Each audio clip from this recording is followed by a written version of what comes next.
Good day, everybody. Welcome to my video take of the type of podcast that I'm going to do on the Minority Report and its dystopian attributes. I just wanted to welcome everyone here today, and we'll start off first by defining what is a dystopia. Well, a short definition provided by dictionary.com is that a dystopia is an imagined place or a state in which everything is unpleasant or bad, typically a totalitarian or environmentally degraded environment. While examining the movie The Minority Report, I utilized the National Council of Teachers of English 9 characteristics of dystopian societies. The first characteristic is propaganda is used to control the citizens of society. Second one, information, independent thought, and freedom are restricted. The third one, a figurehead or concept is worshipped by the citizens of society. The fourth one, citizens are perceived to be under constant surveillance. The fifth one, citizens have a fear of the outside world. The sixth one, citizens live in a dehumanized state. The seventh one, the natural world is banished and distrusted. The eighth one, citizens conform to uniform expectations. Individuality and dissent are bad. And the ninth and final one, the society is an illusion of a perfect utopian world. So if you didn't have a chance to write those down as I was saying them, they will be in the comments of the YouTube video below. Now that we have a general understanding of dystopias and their characteristics, we need a good picture of the movie. International Movie Database provides a great synopsis. Minority Report begins in the year 2054, and crime is virtually eliminated from the Washington, D.C. metro area, thanks to an elite law enforcement agency known as Department of Pre-Crime. They use 3 gifted humans that they call precogs, which are a set of twins and one female with special powers to see into the future and predict crimes before they happen. John Anderson heads pre-crime and believes that the system's flawlessness is steadfasty. However, one day the precogs predict that Anderson will commit a murder himself within the next 3 days. Worse, Anderson doesn't even know the victim. He decides to get to the mystery's core by finding out the Minority Report, which means the prediction of the female precog Agatha, that she might tell a different story and prove his innocence. During the movie, I noticed many of the NCTE's characteristics describing a dystopia. In some form or another, all 9 characteristics are present. So I'm going to go through these in order, 1 through 9, giving examples of each. The first one, during the movie, the propaganda is used via commercials. The commercials state that the pre-crime program is a miracle and that it protects and promotes freedom and safety. It sells a perfect story to get people to vote in the election that's upcoming to establish the pre-crime system nationwide. This is to garner buy-in and literally just to get votes from a system the public doesn't even know is flawed. Information, thought, and freedom is restricted in the movie's world. People who have never even committed a crime are charged and arrested as if they did commit a crime without due process, effectively preventing the future. They call these crimes future crimes, so any thought that might only be a thought, yet is murderous in nature, is designated a crime, literally restricting thought. The entire Department of Pre-Crime in the movie is worshipped as a miracle to the world. The people deify the precogs, and their area is designated as a temple. The movie likens this system to that of the mythology of ancient Greece.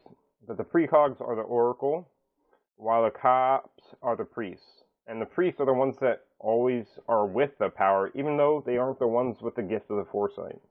I felt this was a great analogy for the entire pre-crime system. Fourth, the movie showcases a surveillance state and how citizens are always under surveillance. The Department of Pre-Crime literally utilizes psychics as well as cameras deployed literally everywhere in the city. The fifth characteristic is the hardest to abstractly identify. The citizens live in a fear of the world that consists of crime. Presently, the pre-crime system prevents crime, so a crime-filled world could be viewed as the outside world, resulting in the citizens living in fear of the outside world. Again, this one's a little harder to give concrete evidence for, and is more of a perception of the viewpoints of the citizens in the Minority Report. Sadly, many participants in the society live in a dehumanized state. The psychics are not even considered human, and they lived in a drug state under constant influx of dopamine in a water tank to be simply used and farmed for their abilities. While the opposite side of the spectrum, the prisoners are also kept in a prison in a hibernation-type state that interacts with the prisoner's brain in some type of virtual world state. Both the protectors and the accused are in prison, yet technically, no one has even ever committed a crime. The entire movie revolves around the fact that the natural world was bad, that humans needed to do something to clean it up, that free thought that could potentially never even lead to a murder, even if it is murderous in nature, must be acted upon, and the people that had these thoughts put into prison. This is evident by the dehumanized states that both the precogs and prisoners live in. The citizens allowed for the creation of this pre-crime department. This created a system where uniform expectations and thoughts were mandated. No longer could you have individual private thoughts with a subject such as murder. The society created rules in order to punish those with those such type of thoughts. And lastly, the last characteristic, the pre-crime department in the society it was created in was all an illusion of a perfect utopian world. The pre-crime system was flawed from the beginning. John, the antagonist, finds out about a quarter way into the movie that there are missing precog visions from closed files of past future crimes. Then about halfway through the movie, after being accused himself, John discovers the movie's namesake, the Minority Report. That the Minority Reports are a report when a precog has a different vision than the others. This actually happens more frequently than most people knew. These Minority Reports are being scrubbed from the system's files. This Minority Report is the flaw in the system. It is being kept hidden in a way to oppress the public. The society isn't truly free, but spoon-fed propaganda on how the pre-crime system works. I felt the movie had great implications on the premise of actually committing a crime, the potential abuse of a surveillance state system, and overall design implications for future technologies. The movie had huge implications on a technological-based system that tries to prevent crime by finding the precursors to crime. These systems result in surveillance state. Sadly, systems like this are starting to go into effect in oppressive regimes all around the world today. Presently, they are social score systems that are used to prevent freedom of movement and speech.